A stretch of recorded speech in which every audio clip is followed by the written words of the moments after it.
Hello, ladies and gents. Welcome to tonight's episode of Morte D'Arthur. Tonight, I managed to get rid of the glare on the screen, which is excellent, and as a very special treat, my favourite knight in all the world, Sir Tristram, is going to return to the show. That's right, ladies and gents. Sir Tristram is coming back. All hail Sir Tristram and his loveliness.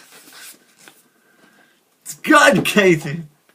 I am glad that you remembered, Katie, and that you're back. It's the time change. The time change, I think, threw everyone off. Hello, Amanda. Hello, Rachel. Hello, Catherine. Come in, everyone. Welcome. Oh, I am excited about this tonight. You guys know that I like Sir Tristram. I have missed him terribly. And this is, of course, he says, our penultimate show before I go on holiday. Which is...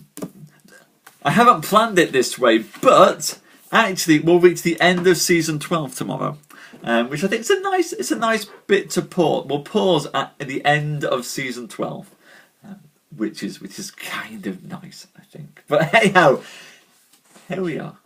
Here we are. We'll bring Tristram back. We'll have a great time. Courtly love will prevail, as it always does. Then I will go on holiday. Then I will come back. And when I come back, very, very excited for the bit where I come back. Oh no! Well, I hope it's nothing serious that's wrong, Katie.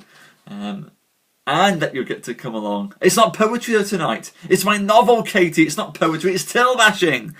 Well, don't worry, Amanda. We'll give it another minute or so you can sort out any of the technical issues. It's till bashing tonight, ladies and gents. Poetry. I did! Apparently it actually came back an hour early. I was amazed, although, plus side, it came back an hour early. Downside, the long driveway leading up to my house was blocked by the electricity truck, and I had to wait until he moved it so I could actually get home. Otherwise, my car was just stranded in the middle of the street, because there's nowhere to park. It's a very narrow street. Anyway.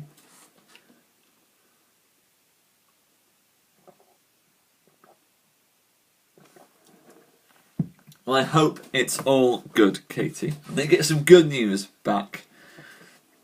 Oh, I hope so. Doctors. Much better now than they were in the times of old, I have to say. Then Morte. In Morte D'Arthur, it seems to be strictly a case of leeches or the Holy Grail. These knights are kind of one way or the other. We get leeches to suck your blood, or the Holy Grail to heal you. That's it! And with that in mind, ladies and gents, let's get into the night's show. Tonight we are telling of the tale of Sir Lancelot. Still, Lancelot, who has been exiled from the court of King Arthur for 2 years by Queen Guinevere. Why did Guinevere exile him? It was because he had cheated upon her with another woman, and so she cast him out. And in casting out, Lancelot went mad, lost his mind, forgot who he was, and it was only recently that Lancelot has been restored to sanity. And in doing so, he discovered that Guinevere almost instantly regretted kicking him out of Camelot and has been desperate to have him return to her side ever since. And so, ladies and gents, so it calls for the removal of something, Amanda. I'm not sure if it's the head. And so Lancelot has now returned to Camelot. Guinevere has rejoiced. Arthur has rejoiced as well, though he had no idea why Lancelot went in the first place. Poor cuckolded man.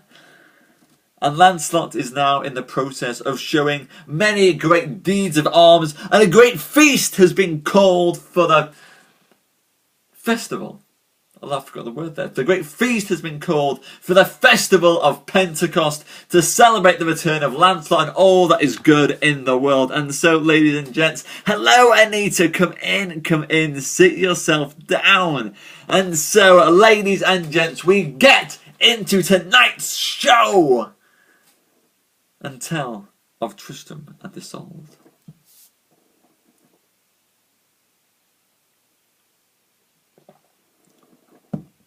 Hello, Karen. Come in. We're just about to start.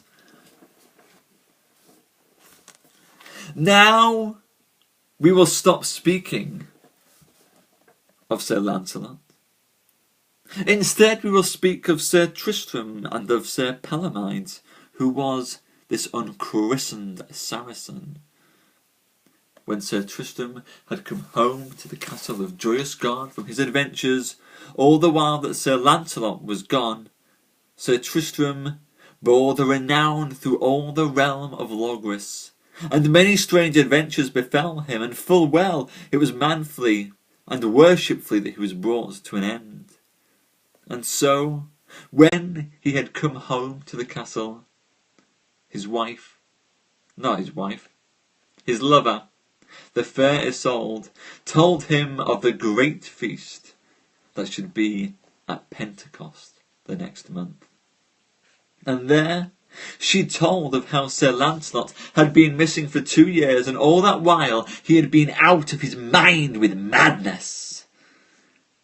And it was told of how he was helped by the holy vessel of the Holy Grail.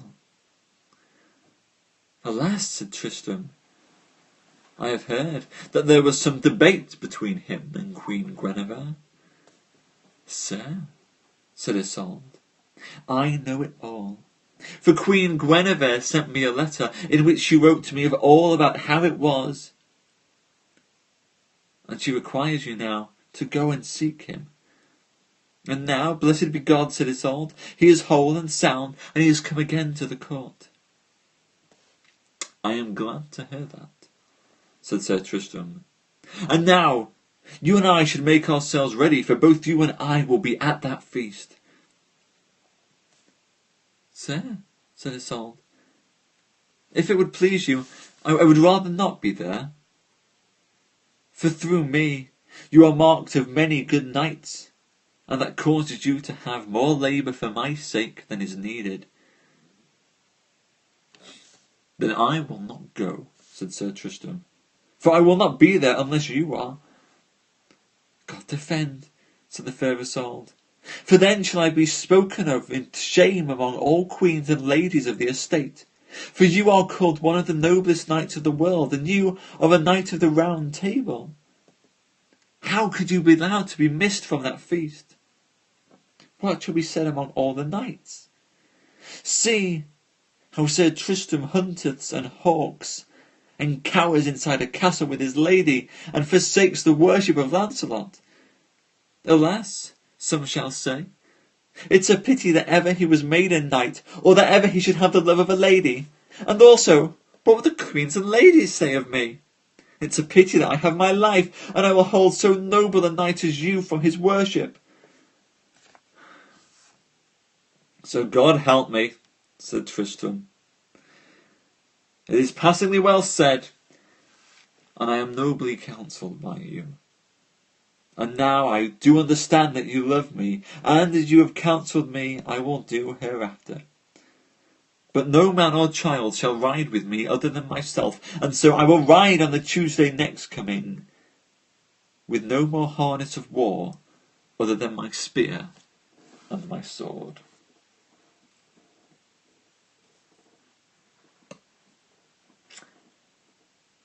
Halfway through tonight's tale, ladies and gents. Have you ever been in that situation where your other half wants to go to a party, or he has to go to a party, especially if there's a works do or something with people that you don't know or don't like, and they're going, and you say that you don't want to go, and they're like, well, yeah, if you're not going, I'm not going, and you don't want to cause the palaver, and so you have to come up with some excuse for why you can't go and why they should go instead. I'm pretty sure this is what's just happened between Isolde and Tristram. Tristram has to go to the works function, the Knights of the Round Table meal. Isolde really can't be bothered to go there, so she goes, no, I can't go with you. If I go with you, all those other knights will want to fight with you to win my love. You should go without me so that you don't have to have the hassle, dear. And Tristram go, well, if you're not going, I'm not going, it just wouldn't be right, wouldn't be proper. Then, oh no, literally, ladies and gents, the whole stuff about what will the ladies and the queens of the court say is basically what will the neighbours say. It is basically, this is Corrie. This is the Middle English version of Coronation Street. Well, she is the most beautiful woman in all the world, Kath, so we do have to... She might be a bit big-headed, but she has reasons here. And there are knights who will happily fight Sir Tristram for her sake. But this is just a little bit of, oh no, you must go. The neighbours are people talk.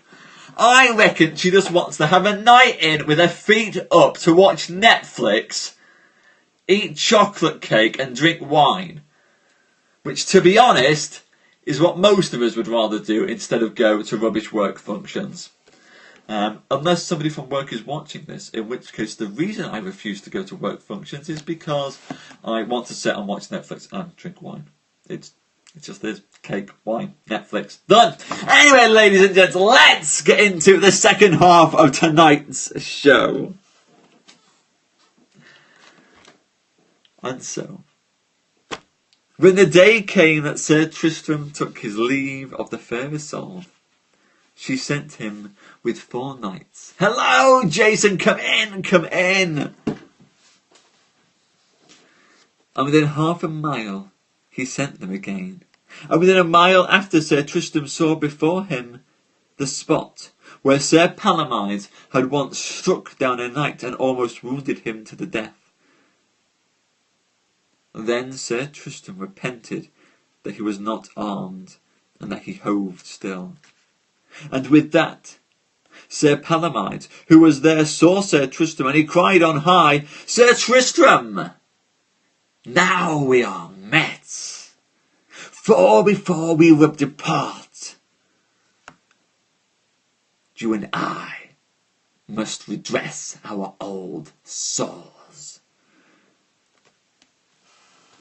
As for that, said Sir Tristram, there was never yet Christian man who might make his boast that ever I fled from him. And know you well, Sir Palomides, for you are a Saracen, you shall never make a boast that Sir Tristram de Lyon will flee from.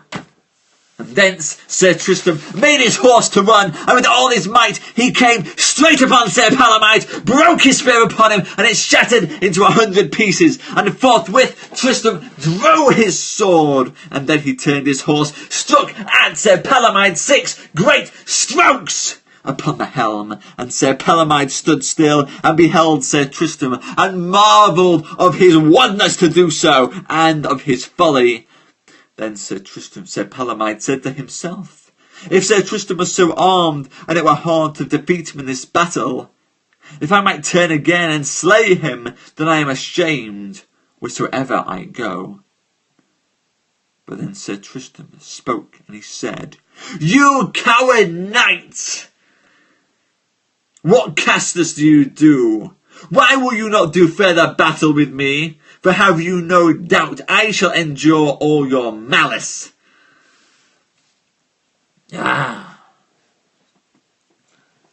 Sir Tristram, said Palomides, full well do you know what I may not fight with you for shame, for you stand here without a weapon, and I am armed, and if I slay you, I shall have dishonour.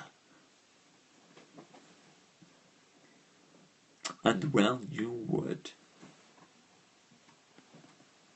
I know your strength, said Palomides, and your hardiness to endure against a good knight. That is true, said Tristram. I understand my valiantness well. You say well, said Sir Palomides. Now I require you tell me a question that I shall say to you. Tell me what it is, said Sir Tristram, and I shall answer you the truth, as God help me. I put this to you, said Palomides. If you were armed, and all right as I am now, and I were unarmed and missing armour as you are, what would you do to me now, by your true knighthood? Said Sir Tristram. Now I understand you well, said Palomides, for now I must say upon my own judgment, and as God blesses me, that I shall say that I shall not be said to have fear of you. But this is all. Know, Sir Palomides, as at this time you should depart from me, for I would not fight you if you were in such a state. Then no more will I fight you, said Palomides, and therefore ride forth on your way. As for that, I might choose to, said Sir Tristram, each one to ride, the other to abide. But Sir Palomides, said Tristram, I marvel of one thing, that you are so good a knight that you will not be christened, as your brother, Sir Sapphire, has been christened for many a days.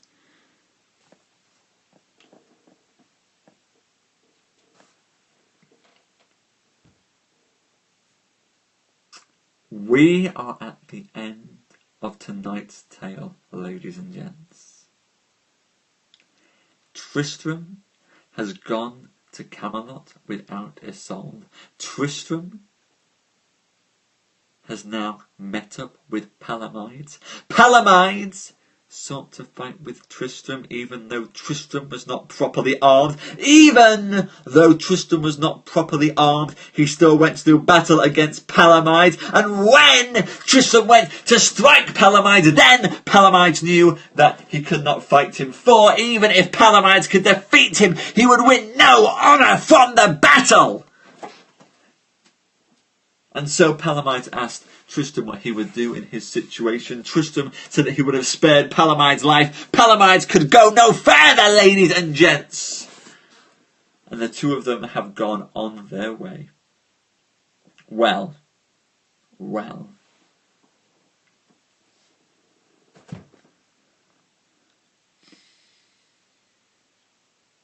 We've spent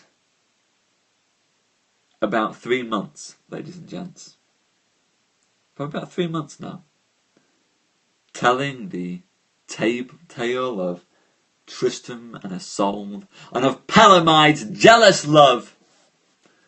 We've told of how Palomides and Tristram have come together again and again to fight.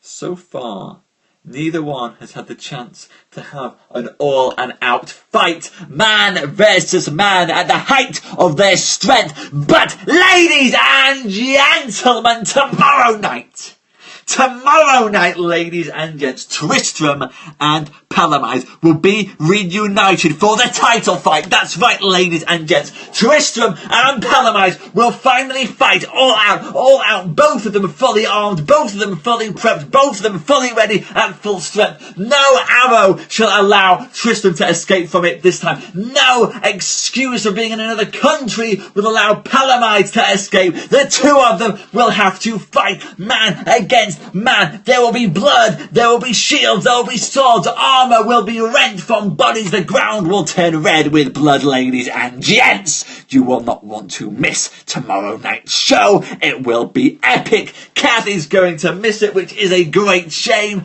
Kath, you will have to catch it on replay, because it will be truly one of the greatest shows. Tomorrow night, ladies and gents, tomorrow night is the final night before I go on holiday. The final night before I go on holiday. And so, I will give you one hell of a fight. It will be the most epic fight ever. It will be more epic than Qui-Gon Jinn and Obi-Wan versus Darth Maul. It will be more epic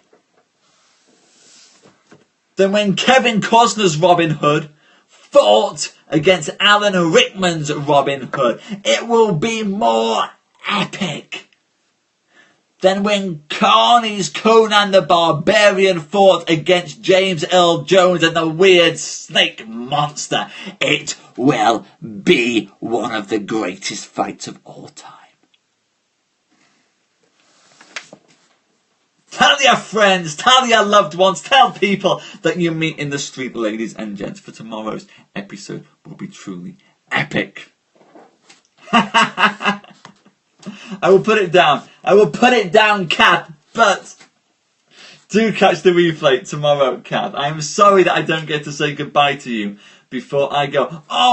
It will be at least 7 times greater than Tybalt versus Mercutio. It will be the fight to end all fights. Truly.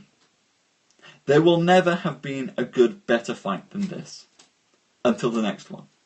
It will certainly be the greatest fight that we've had on Morte D'Arthur. In fact, as a special treat, ladies and gents,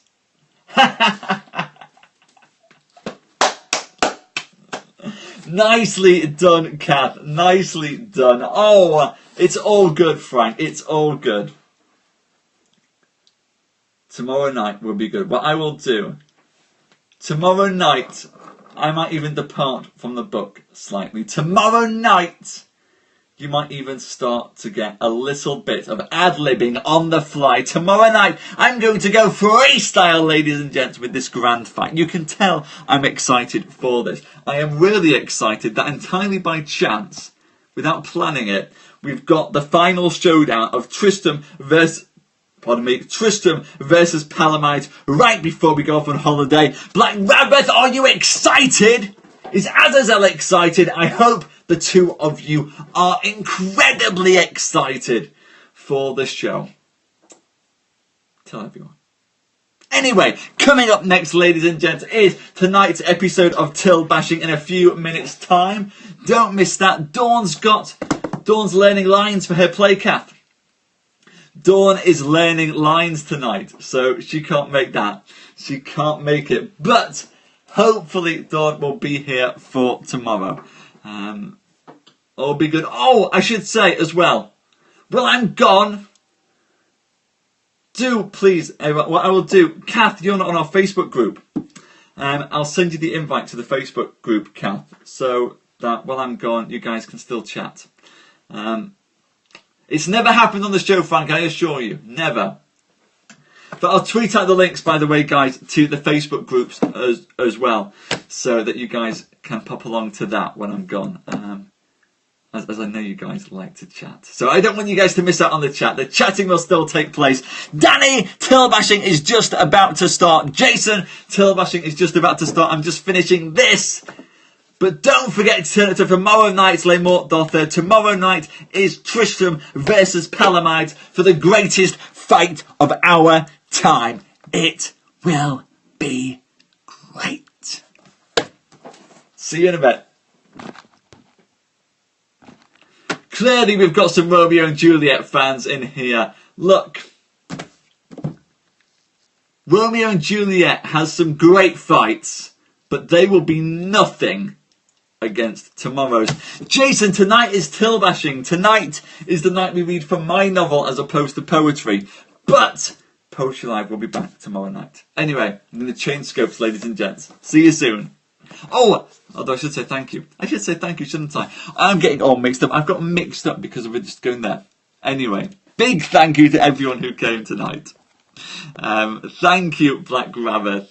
Which Romeo and Juliet, in fact, we should go. Actually, shall we, for Poetry Live, shall we go and do some Romeo and Juliet tomorrow? Tomorrow night for Poetry Live, I will go and do some Romeo and Juliet. Yes, I do, Jason. And it's being broadcast in a few minutes' time on Periscope. Oh no, Kath! Kath, when I'm back from holiday, we'll do some more. How's that? When I'm back from holiday, Kath, we'll do some more Romeo and Juliet, and we'll do some more epic fights. How about that? Anyway, ladies and gents, thank you so much for coming tonight. Thank you, Frank. Thank you, Katie. Thank you, Catherine and Rachel. Thank you, Anita. Thank you, Karen. Thank you, Jason and Rosella. Thank you, Danny. Thank you, Black Rabbit. It's been wonderful to spend the night with you all. I'll see you hopefully in a few minutes' time. Well, sorry, 1 minute's time for tail bashing.